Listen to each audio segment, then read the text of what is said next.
अब जो rate of reaction हमने लिखी है उससे रिलेटेड कुछ और पॉइंट है जो ध्यान से समझने की जरूरत है। रेट ऑफ रिएक्शन अभी पीछे हमने लिखी थी alpha A plus beta B gamma C plus delta D type की रिएक्शन के लिए ऐसे लिखते हैं। रिएक्टेंट के लिए यहां माइनस लगाते हैं, प्रोडक्ट के लिए प्लस लगाते हैं, ठीक है। अब मैंने ये बताया था कि जो कॉफिशिएंट है अगर उससे मैं डिवाइड कर रहा हूं, जैसे यहां पर अल्फा लिखा है तो अल्फा से मैंने यहां डिवाइड किया है, ये बीटा है यहां बीटा से डिवाइड किया है, गामा यहां गामा है और डेल्टा इधर डेल्टा है। तो अगर मैं कॉफिशिएंट से डिवाइड करता हूं तो ये रेट ऑफ रिएक्शन होती है, ठीक है। और हमेशा ध्यान रखना रेट ऑफ रिएक्शन एक बैलेंस केमिकल रिएक्शन के लिए ही होगी। अगर अनबैलेंस रिएक्शन है तो रेट ऑफ रिएक्शन का कोई मतलब नहीं रहता उसमें। तो रेट ऑफ रिएक्शन के लिए बैलेंस केमिकल रिएक्शन होना चाहिए और जो कॉफिशिएंट है उससे हम डिवाइड देते हैं। अब यहां पर एक बात आती है ये कि अगर आपसे सिर्फ ये बोला जाए कि रेट ऑफ रिएक्शन ऑफ ए, अगर आपसे किसी पर्टिकुलर स्पीसी के बारे में बोले या तो रिएक्टेंट या प्रोडक्ट, जिसको हम इसके लिए लिख सकते हैं रेट ऑफ डिसअपीयरेंस ऑफ ए, तो ये मैं लिखूंगा minus D A divided by D T. अब यहां कॉफिशिएंट नहीं आएंगे, ध्यान रखना। कॉफिशिएंट कहां आते हैं और कहां नहीं आते इसके बारे में बिल्कुल क्लियर रखो, कंफ्यूजन बहुत होता है इसमें। रेट ऑफ रिएक्शन में कॉफिशिएंट आते हैं। Rate of reaction of particular स्पीसी के लिए अगर बात करें ए बी सी या डी तो उसमें कॉफिशिएंट नहीं आते। अब यहां पर हमने वर्ड क्यों यूज किया रेट ऑफ डिसअपीयरेंस का मतलब क्या है, हम क्या मान के चलते हैं स्टार्टिंग में रिएक्टेंट है प्रोडक्ट नहीं है। अगर रिएक्टेंट है तो वो कंज्यूम होगा मतलब डिसअपीयर होगा, प्रोडक्ट है तो वो फॉर्म होगा बनेगा। तो रेट ऑफ डिसअपीयरेंस ये वर्ड कब यूज करना है, जब रिएक्टेंट दिया जाए आपको, है ना। इसी तरीके से मैं ऐसा लिख सकता हूं क्या, rate of reaction of B, या यहां भी मैं लिख सकता हूं क्या, rate of disappearance of B. तो ये क्या लिखूंगा मैं, minus d B divided by d t. तो यहां मैंने कोई कोफिशिएंट नहीं लगाए।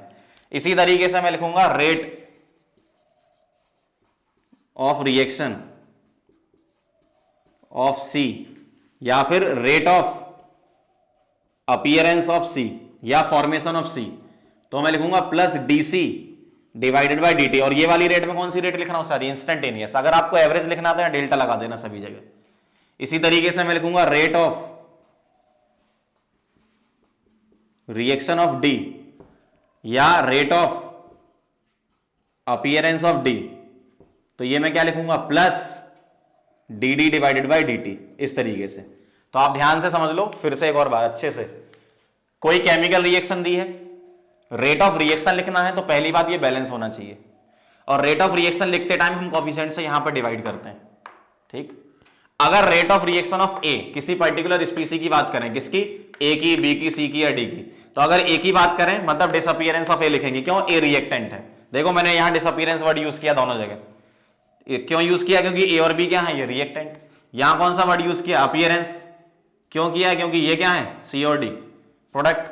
तो रिएक्टेंट कंज्यूम होता है, प्रोडक्ट बनता है। कंडीशन ध्यान रखना क्या होती है, स्टार्टिंग में रिएक्टेंट होता है, प्रोडक्ट नहीं होता। तो ये कंज्यूम होगा, ये बनेगा। अगर ये कंज्यूम तो नेगेटिव, ये बनेगा तो पॉजिटिव। इस तरीके से हमें लिखना है इसे। और कॉफिशिएंट कहां लगाना है कहां नहीं लगाना है वो भी क्लियर समझ लो। रेट ऑफ रिएक्शन में कॉफिशिएंट आते हैं।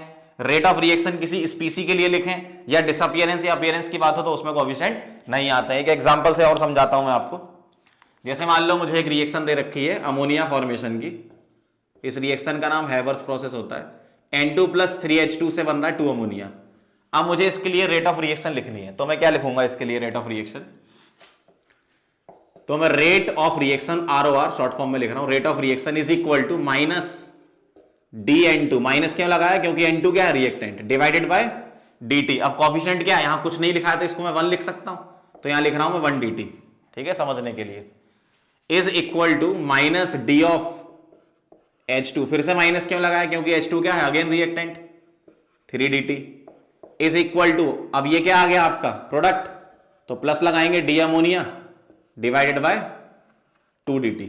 इस तरीके से हमें लिखना है किसी भी पर्टिकुलर रिएक्शन के लिए रेट ऑफ रिएक्शन। नोट कर लो, फिर आगे बढ़ते हैं।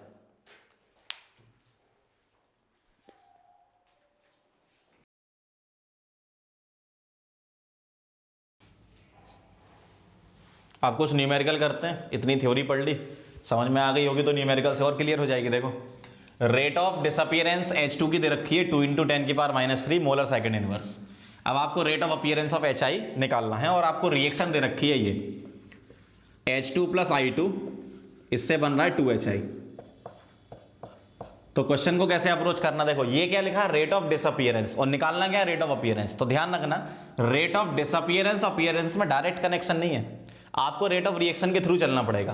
तो सबसे पहले आपको इस पर्टिकुलर रिएक्शन के लिए रेट ऑफ रिएक्शन लिखनी पड़ेगी। तो रेट ऑफ रिएक्शन कैसे लिखोगे, आप थोड़ा सा दिमाग लगा लो, आप पूरी मत लिखो। आप क्या करो, रेट ऑफ डिसअपीयरेंस H2 के लिए दे रखा है, मतलब एक H2 मिल रहा है और एक क्या मिल रहा है, HI मिल रहा है। तो आप सिर्फ H2 और HI का रिलेशन बना लो, I2 की जरूरत नहीं है। अब बताओ H2 क्या है, रिएक्टेंट है, तो मैं लिखूंगा minus D H2 divided by 1 dt। क्यों, क्योंकि मैं रेट ऑफ रिएक्शन लिख रहा हूं, कोफिशिएंट लेना जरूरी है। HI plus D HI upon 2 dt। अब आप बोलोगे यहां पे D क्यों लिया सर आपने, आप डेल्टा भी लिख सकते हो, कोई दिक्कत नहीं, D लिखना थोड़ा अच्छा लगता है इसलिए D लिख रहे हैं। तो माइनस DH2 अपॉन 1 dt और यहां क्या लिखा, प्लस DHI अपॉन 2 dt। तो ये रेट ऑफ रिएक्शन मैंने लिखी है। इससे क्या हुआ, मुझे इन दोनों के बीच का रिलेशन मिल गया। अब जरा ध्यान से देखो, मैं इतने पार्ट को क्या लिख सकता हूं, माइनस DH2 अपॉन dt बिना कोफिशिएंट के, यही तो मैं लिख सकता हूं rate of disappearance of H2 upon 1 लिखो ना लिखो बात बराबर है, लेकिन मैं लिख के पूरा डिटेल में बता रहा हूं आपको, है ना। इधर क्या लिखेंगे, प्लस DHI अपॉन dt, ये क्या होगी, रेट ऑफ अपीयरेंस। तो rate of appearance of HI divided by 2, ऐसे रिलेशन बनाया करो आप, तो क्वेश्चन बहुत जल्दी हो जाएगा। तो रेट ऑफ अपीयरेंस मुझे निकालनी थी, रेट ऑफ डिसअपीयरेंस दे रखी है, वैल्यू पुट करो, आंसर आ गया। Rate of disappearance of H2 कितना है, 2 × 10 की पावर -3, और rate of appearance of HI divided by 2 को यहां ले जाओ, आंसर आ गया। तो rate of appearance of HI is equal to 4 × 10 की पावर -3। यूनिट क्या दे रखी है, जो भी ये यूनिट थी उसी में लिखना है, मोलर सेकंड इनवर्स। तो इस तरीके से अप्रोच करना, फिर से समझ लो कैसे करोगे इसके क्वेश्चन, बहुत सारे क्वेश्चन मिलेंगे आपको इस टॉपिक पर।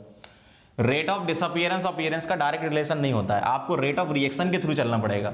रेट ऑफ रिएक्शन कैसे लिखना है, जो भी क्वेश्चन में पूछा उतना लिखो, पूरा I2 का लिखने की जरूरत नहीं है, तो क्यों लिखेंगे।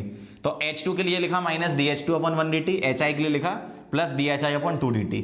ये जो माइनस DH2 अपॉन dt था कोफिशिएंट के बिना, वो था रेट ऑफ डिसअपीयरेंस, और प्लस DHI अपॉन dt था कोफिशिएंट के बिना, वो क्या था, रेट ऑफ अपीयरेंस। ये दे रखा था, ये निकालना है, पुट कर दी, वैल्यू आंसर आ गया। अब इसी टाइप से एक और क्वेश्चन है, लेकिन थोड़ा अच्छा है इससे। इधर देखो क्या लिखा है यहाँ पे, rate of disappearance of SO2 is 3.2 × 10 की पावर -3 kg सेकंड इनवर्स।